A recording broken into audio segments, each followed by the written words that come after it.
got this friend and his name is Mike, and he can never make up his mind. And then he's got this cute girl and her name is Sue, but she never knows what to do. And when they want to go to the show, yeah, they never know where to go. He says, hey baby, what you want to do? She says, I don't know. He says, come on baby, what should I do? He says, I never make decisions. Come on baby. He says, hey, come on, what should I do? She says, I don't care, I don't care, I don't know, I don't mind. I don't know, I don't mind, and I don't care, and I ain't got decisions on my mind. Tell Keita he's on in 15 seconds. Simple, yet satisfying. What are you doing? Just staring. Come on, guys, no more spitwads on the set. Baby! Ready on the... All right, here we go. Quiet on the set. Quiet in the dark. It's showtime. Get ready to jam, man. Let's get ready to jam.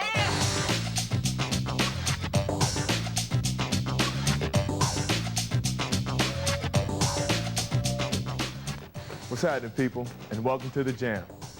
Get ready for a wild ride into the science of risk management and decision making. See, every day you have to make choices. Some will be easy and some will be hard. However, if you learn to look at these decisions scientifically, analyze your options, you'll find yourself in a better position to make the successful choice. Paranoia man to earth, paranoia man to earth. I'm back one more time, and I'm trying to make some of the most important decisions of my life, called decision-making skills. How do you make decisions? Because all the experts means they were formerly perks before they were experts. Yes, they've told me that we got to use one side of our brain, either the left side or the right side. One side thinks logically, the other side thinks creatively. Me, they just kind of mash into this blur thing, and every time I try to think and this hairdo thing gets too tight, my eye rolls into the back of my head and I forget my last name. She loves me. She loves me not. The main purpose of this whole process is that I need to learn how to make decisions. But for some reason, there's some kind of aneurysm in my head. Where do your decisions come from? Because if you can't left brain it, and you can't right brain it, and you can't be a no brain it, where will all that come from? Because until I can tap it into my brain, I'm just gonna stick my finger where it counts. Whether you're trying to plan your own future or the future of the entire human race, the decision process is roughly the same.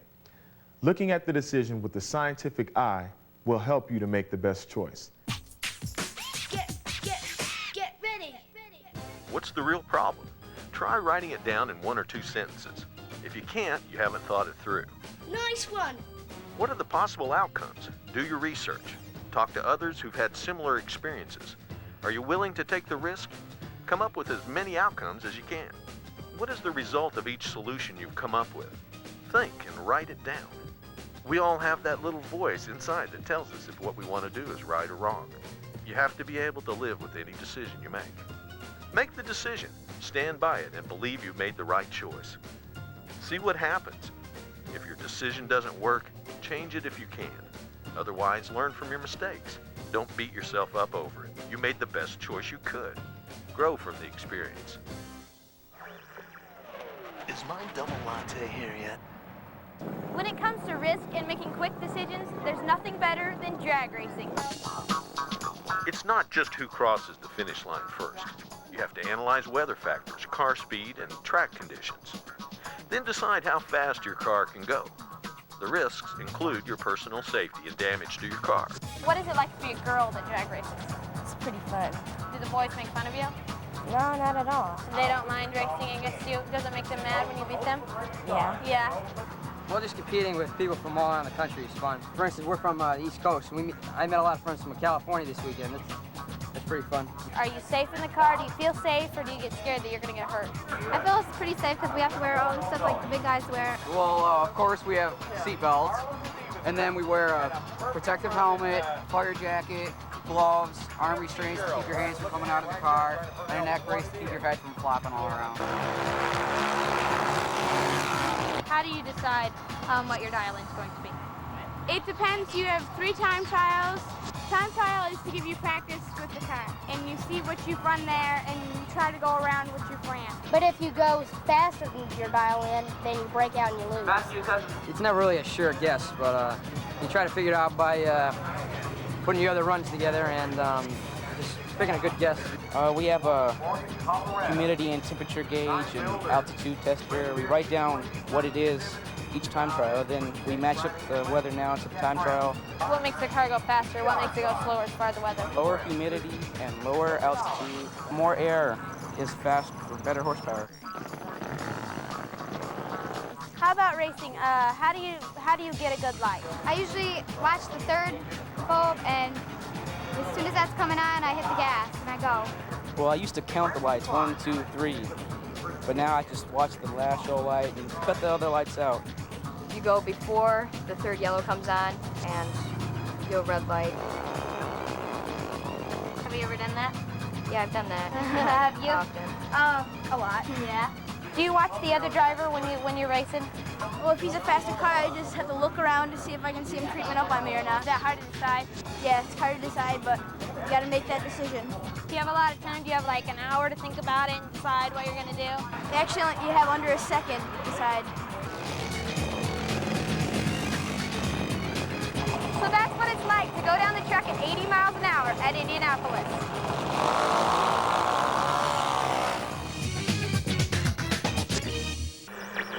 You probably didn't realize it, but you've been learning how to manage risk since the day you were born.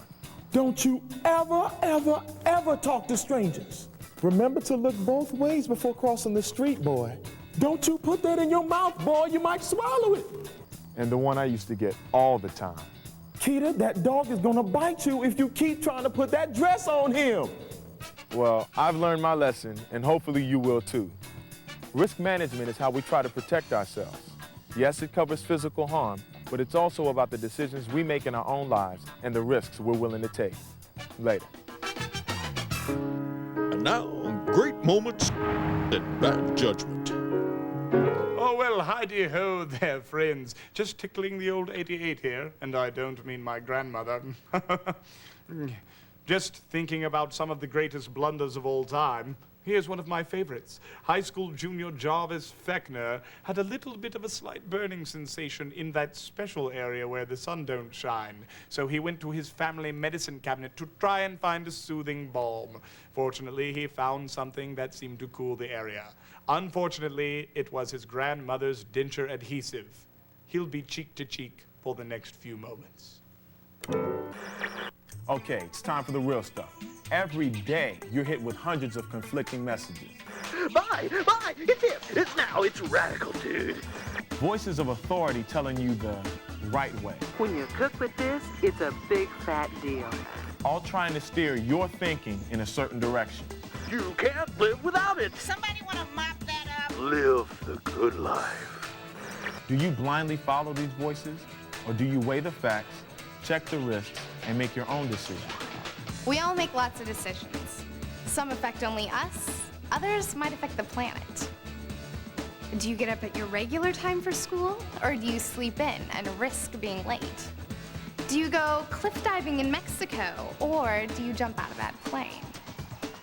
Do we continue cloning research because of the possible medical breakthroughs, or is the risk of abuse great enough to ban it altogether?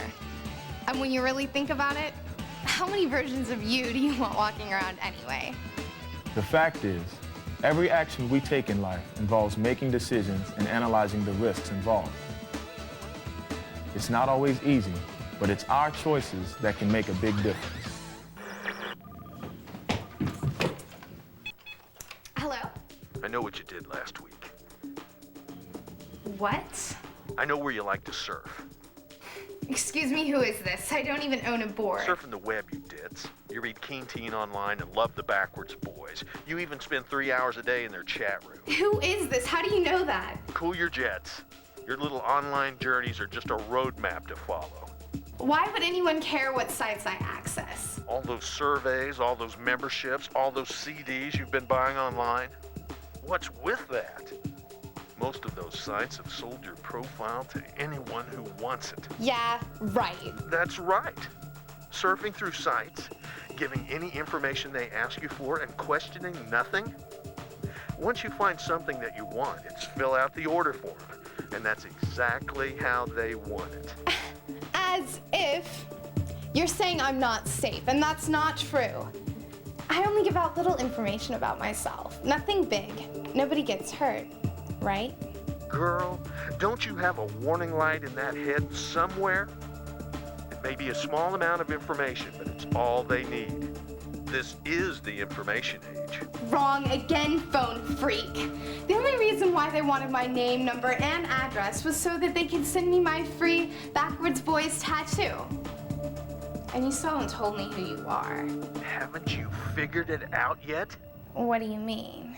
Can I interest you in our new long-distance service, ma'am?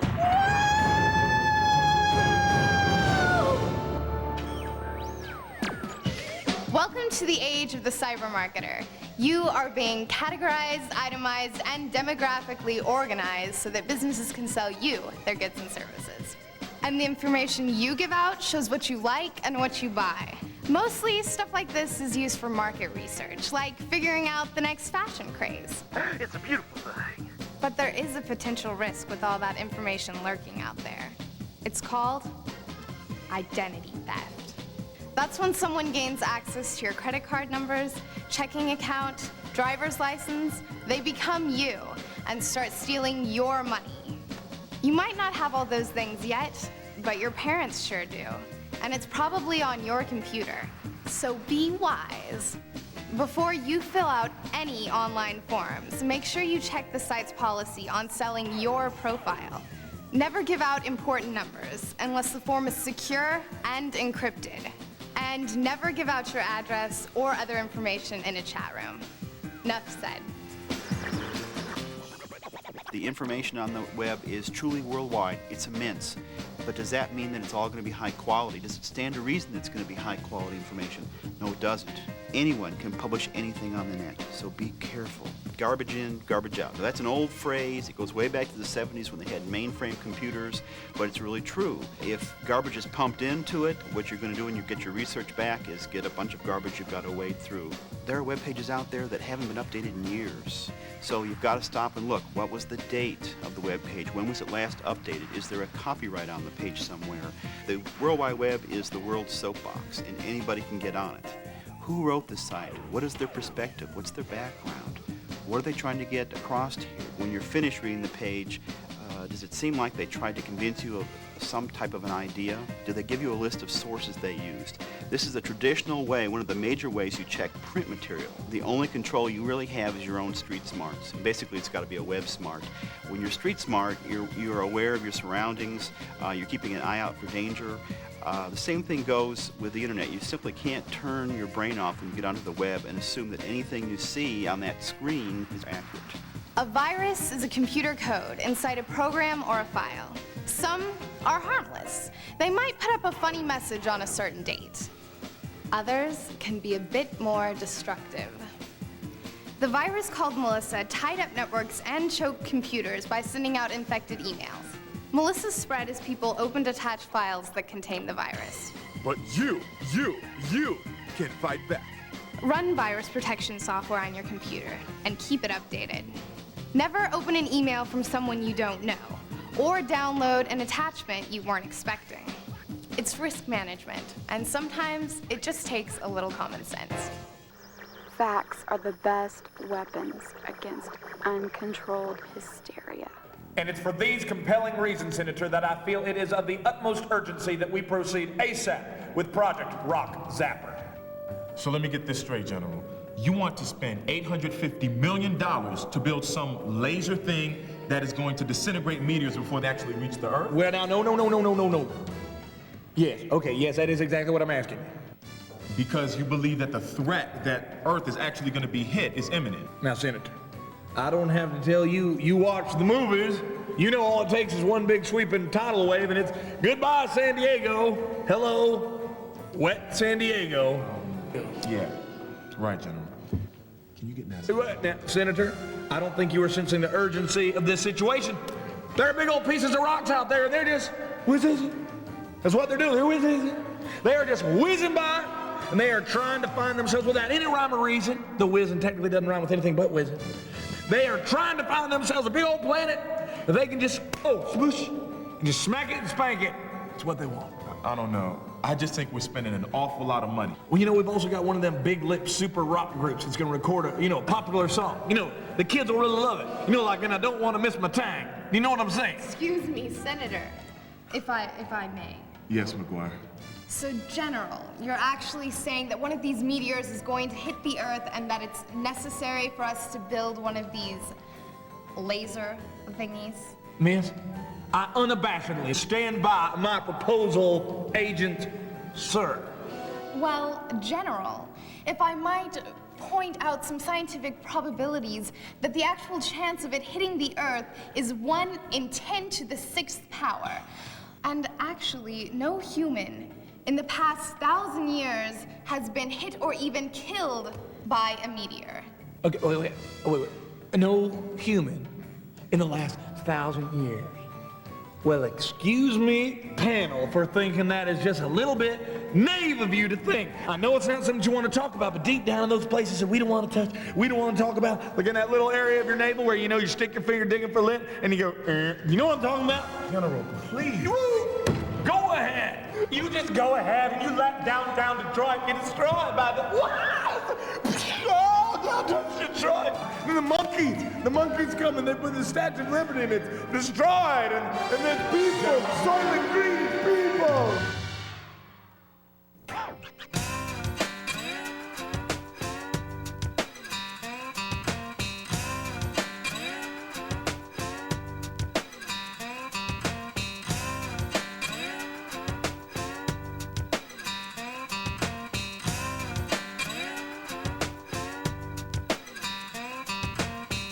Well, the National Children's Film Festival is a program that gives young people an opportunity to express what is of concern and interest to them. It's not as threatening as getting a message across to another person standing right in front of you. It also allows them to use critical thinking skills and to work in groups and teams. The film that I did for the National Children's Film Festival, it was a film called Freedom. One thing that really surprised me that was difficult in making my film was, I guess, getting people to accept what I was trying to do. Before I entered the film festival, even though I wanted to be a filmmaker, I guess I didn't think I could do it. But then one day I decided, hey, I'm just gonna go out, I'm gonna give it my all, and I'm just gonna try and do it. And I think all that pays off in the end. It's called Things Aren't As They Seem, and our film is about these 3 characters who have a superficial life, and then below that they have like a life that is not as it seems.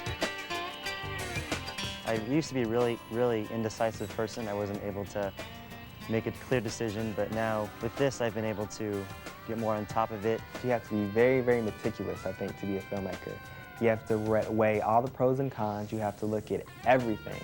The first step, and definitely the most difficult step that I went through in making my film, was the pre-production, the writing of the script, the planning. I get together with some of my good friends that are writers, and I brainstorm with them, and we figure out what kind of concept or video we want to do.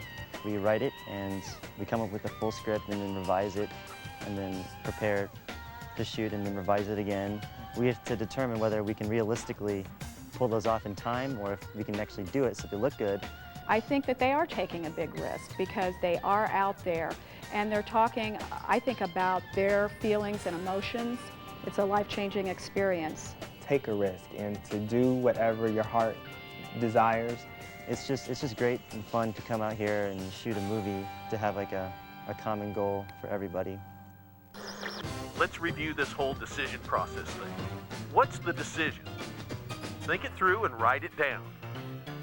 Think of all the possible outcomes and the end result of each. Be sure to do your research.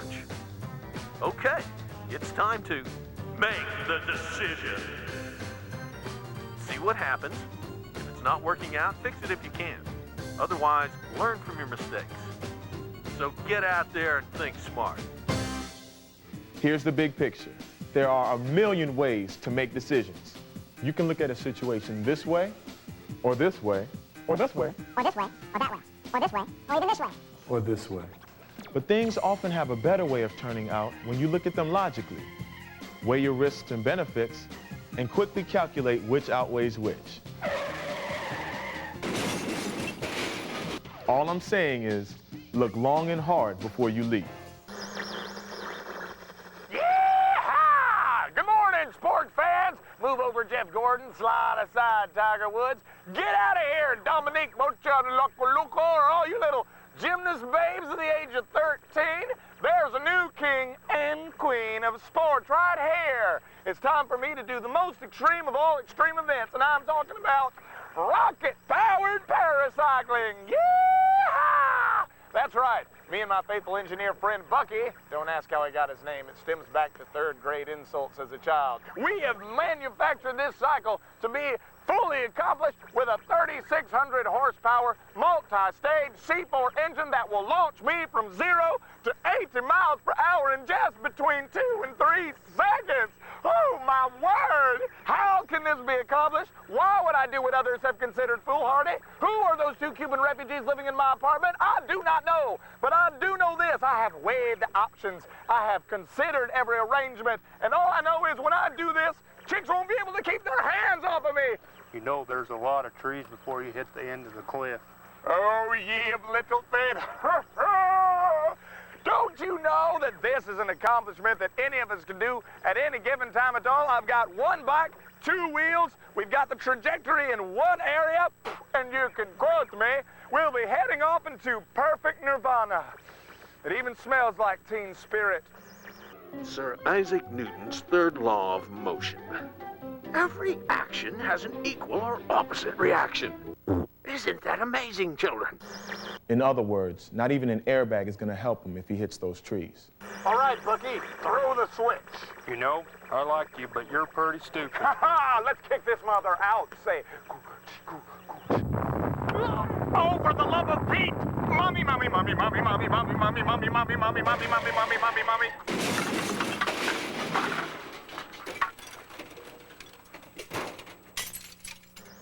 Told you so.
Driving in your car, and you got a long way to go, and you're having a real good time, just listen to your radio.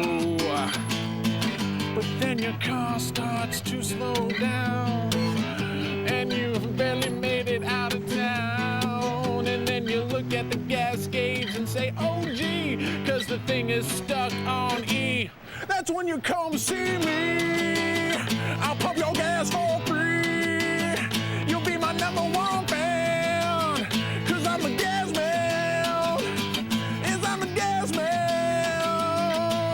Yeah, yeah. I'm the gas man. Tell Peter he's on in 15 seconds. Simple, yet satisfying. Come on, guys, no more spitwads on the set. Ready on cue. Roll 10. Cue the music. It's showtime. Get ready to jam, man. Let's get ready to jam.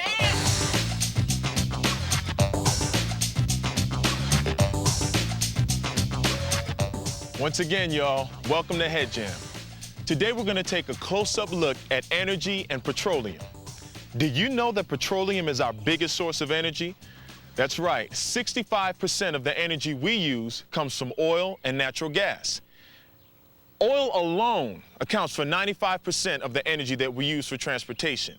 So that means gas in our cars, jet fuel in our planes, and diesel fuel in our big trucks and our trains. It's amazing what a little technology can do with stuff that comes out of the ground. Crucial.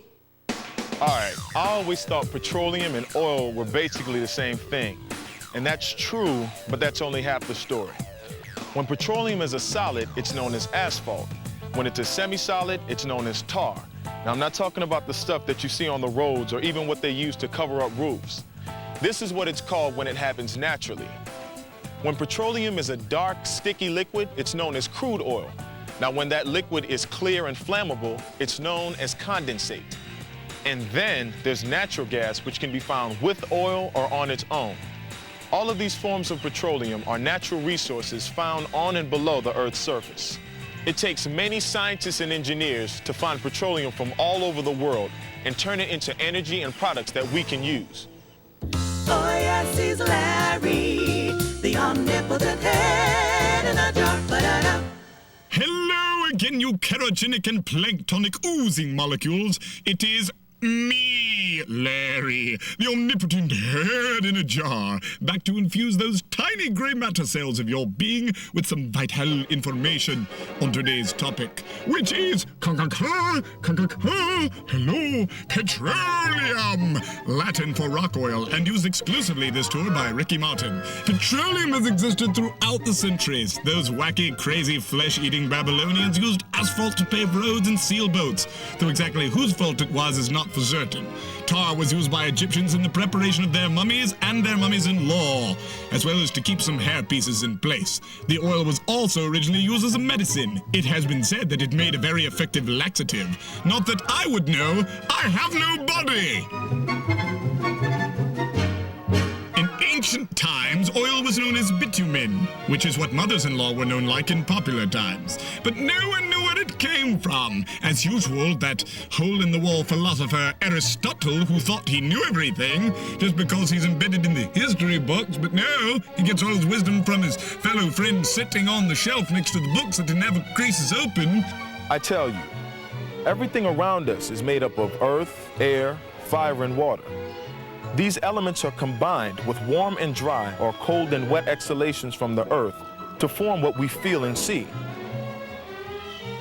So the Earth just pukes this stuff up? Well, it's just a theory. Well, at least Aristotle was on the right track and did inspire many other theories over the years, as well as the song You Spin Me Right Round Baby Like a Record. Several other oil noteworthy events happened along the way, from Marco Polo discovering the great springs of oil in Persia and a clever swimming pool game, to the creation of kerosene in 1849, which was a good thing since it replaced whale oil as the major fuel for lamps, and many network news weathermen were in danger. Finally, the modern age of oil began in 1858. The first well in North America was drilled in Canada, next to a small troop of comedians. And the next year, Colonel Edwin Drake drilled the first well in the U.S. The petroleum industry was off and running. Of course, there was that whole olive oil thing back in the 1960s, but that's just me flexing my cerebellum. Oh look, I've had an aneurysm. Hang it up. Today, petroleum is a huge industry. Isn't it amazing? Stuff that looks like this is actually a very valuable natural resource. It's kind of cool though, because it's not just used for gasoline and other fuels. Oil is the raw material used in several things that you see every day. I'm afraid dinosaurs are not a major source of oil. Well, I think we all know the dinosaurs got wiped out at the end of the so-called Cretaceous 65 million years ago, and we see a lot of oils that are younger than that. So they were made at a time when there weren't any dinosaurs. And we see exactly the opposite. We see oils that are much older that formed before any dinosaurs evolved. Most of the oil is probably made from small creatures that grow in the oceans, things like algae, diatoms. Well, it starts at the surface when the rocks are laid down as sediments, and you get some organic matter in the sediments, and then they get buried with them and heated up. And it's just like cooking something. It depends on how hot your oven is and how long you leave it there. So if in the laboratory you go to very high temperatures, then you can do it in a very short time, maybe a couple of days instead of a couple million years.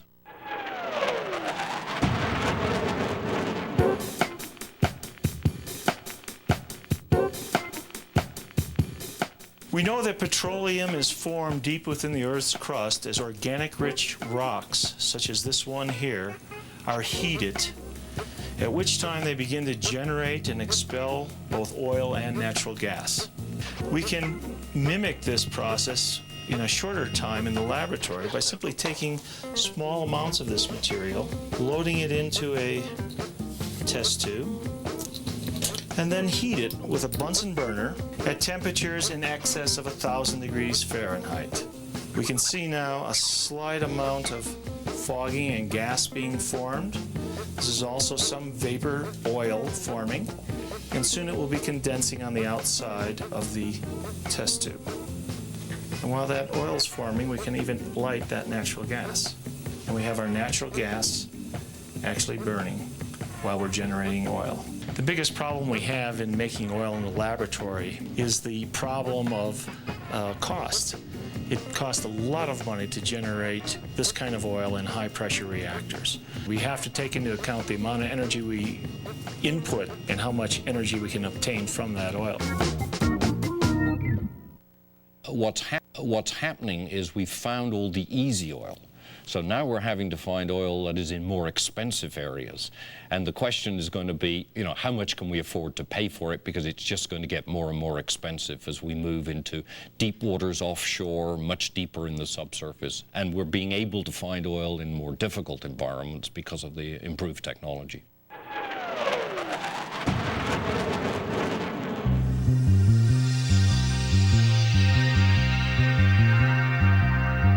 Okay, tell me how you guys chose this site.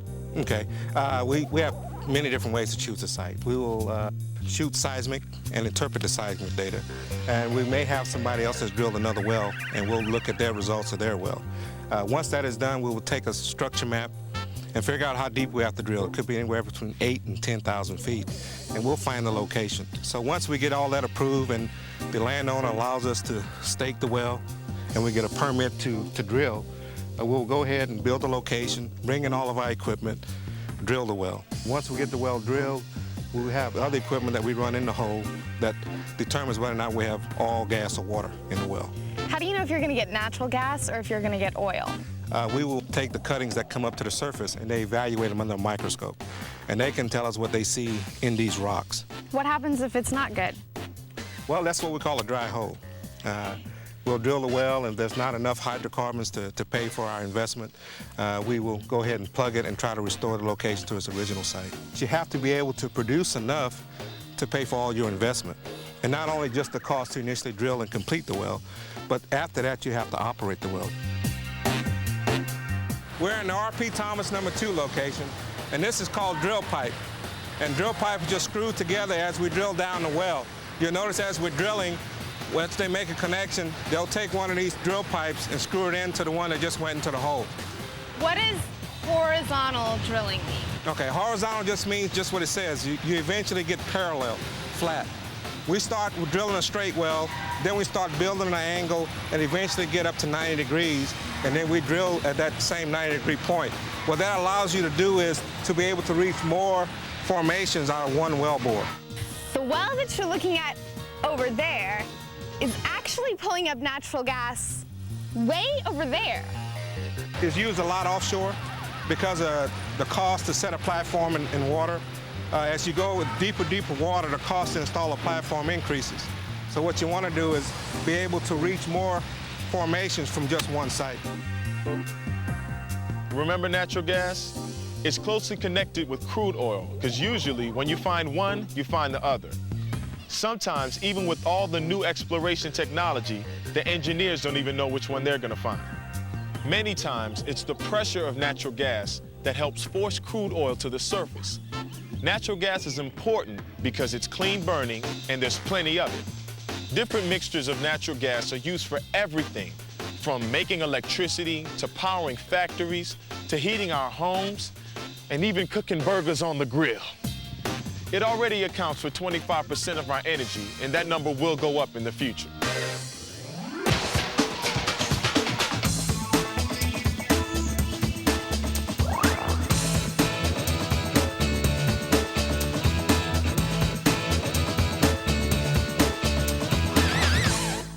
Now that you have a better handle on petroleum, you need to understand what else it's used for besides energy. Scientists and engineers have figured out a way to take this stuff out of the ground and make it into thousands of different things. It's a problem that millions of Americans face every day. Paper or plastic? Ah, plastic. Where would the world be without it? I'll tell you where. We'd be back in the dark ages, like without email. That's because plastic's everywhere. Our houses, car, school, work, everywhere. You can find it in high-tech places, like computers, hospital operating rooms, even race cars and electronics. Or low-tech places, like drink bottles, toothbrushes, even plastic seat covers. Which, by the way, might be a little tacky, but you know how much that couch costs. But there's nothing low-tech about plastic. It can be formulated many different ways for many different uses. And if you haven't already figured it out, it's time you learn. Petroleum is the mother of almost all modern plastics. Petrochemicals, those are the chemicals that come from oil and natural gas, are the key raw materials in making plastics. The magic happens when the chemicals are heated, mixed together with a catalyst, and voila! A heat-resistant automotive part, vinyl siding for your house, a pacemaker for your grandfather's heart. And it's probably lighter and stronger than the material it replaced, like plastic bags at the grocery store. One paper sack weighs as much as 7 plastic bags. So this is my plastic watch, and my plastic CD, and my plastic credit card, and this is my plastic smile.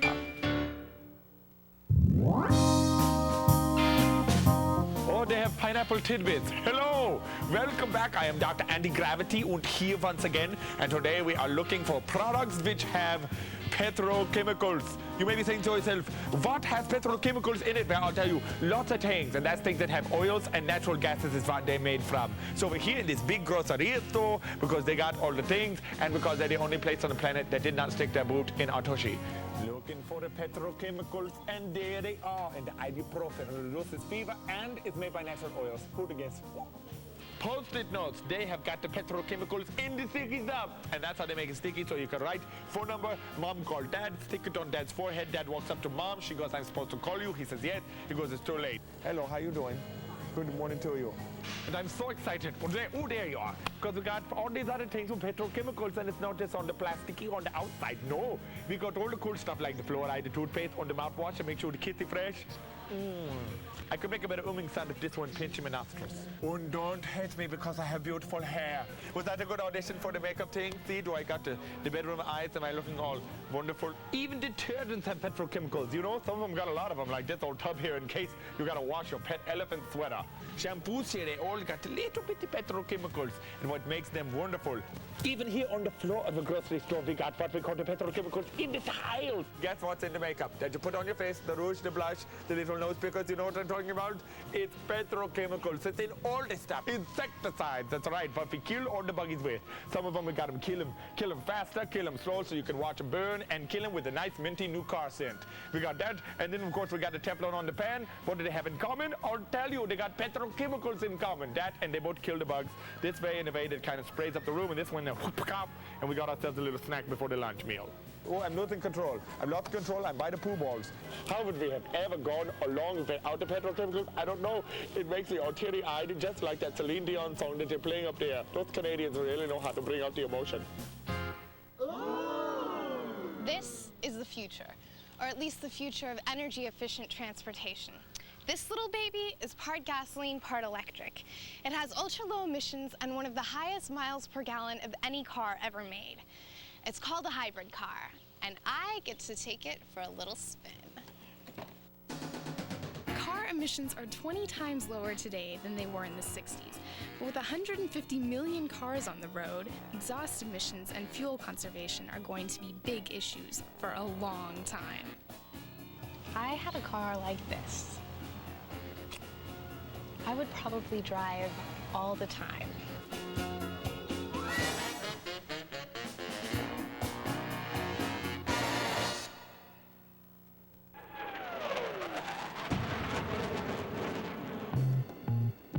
Welcome to the tall grass prairie Prairie Preserve, a 37,000-acre ecosystem. It's a dynamic balance between different species of grasses, bison, insects, and fire. But that's another story. Long after the Oklahoma land rush, oil was discovered here. Back then, the salt water, or brine, that came out of the well was just left on the ground. What we're trying to look at here is, in this particular site, we had a significant brine impact that is historic, beginning probably back maybe as far back as 1917. There are 5 very, very old wells here. We had a significant brine impact early on that has become a rather bad erosional scar. What we're trying to do first off is understand, why is the salt still here? That has been a real puzzle early on. Then once we understand that, we can begin to understand, how can we best fix it? How can we remediate this? How can we come back to the site, repair it to either return it back to the tall grass condition or to give it its best chance at recovery. At that time, when they completed the well, you get salt, brine, you get oil, you get gas. The brine, they just let it flow. Brine was not bad. It was simply a byproduct, a natural byproduct. The brine in this particular case is a subsurface produced water that came from depths of maybe 600, 1,000, 1,500 feet. The concentration of sodium in that water is about 10 times more than you have in ocean water, seawater. The reason that the brine, the salt here, is such a problem is that it kills plants. It changes the structure of the soil. It kills off bacteria, so basically it is devastating to the local ecosystem. And so it really boogers up the surface environment. Beginning in the late 40s, early 50s, people became aware that brine was not necessarily a good thing. All of the producers here, everywhere in the world, are extremely careful about brine. You separate it out, you use a separator tank that basically allows the oil to float to the top. Brine stays at the bottom, you collect that water off the bottom, you pipe it and re-inject it back into its natural environment. And that's that. Petroleum is going to play a big part in our lives for decades to come. Until we find a replacement source of energy, we'll have to continue to make cleaner burning fuels and use them wisely. And remember, it's you future scientists out there that are going to figure it out. Most experts believe that there's enough oil to last the next 60 to 90 years. There's no need to panic, but we do need to pay attention. The petroleum and automotive industries, as well as independent inventors, are busy working on solutions. This is Sylvia Rosanna Yada Yada, reporting live from the possible birthplace of this new alternative fuel. How do infants wear these? You sweat down the small of your back. Right now, we're looking at a possible new fuel device. Be a ventilation zipper of some sort. Excuse me. Could you please tell us what type of mileage this thing? Of course I would, but first you must answer me a question. What was the question? Mileage. Yeah, mileage, all right. Well, see, what we do is we've inserted special things in here that are ground up. See? Oh, that's a pain. It's going to last for a long time. The mileage we receive in this vehicular cavity is a very special one, excuse me, because it happens on passion fruit. You see, just a common tomato, that'll give you maybe 33 miles to the gallon. A grape, you can go maybe 3 miles on that unless it's a diesel. Here we are. The fuel has been added. The engine is ready. Let's see if history can be made. Yes, history will be made. I think we all know that I'm just about to solve the world's energy crisis alone. Oh, that's gonna chafe the buttock. That's not what they said. Neil Armstrong said something very different. I'm ready. He's ready, folks. History. Let's watch this comes out. Don't like that. Okay. This is where history happens, girl. Of course, if nothing happens, it's still history, technically, but you know what I mean. I'm gonna need to wear these.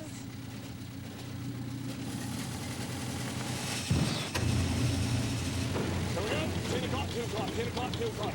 All right, count down in Arabic this time. 5, 4, 3, 2, 1. Kiss my honey, speed to heaven.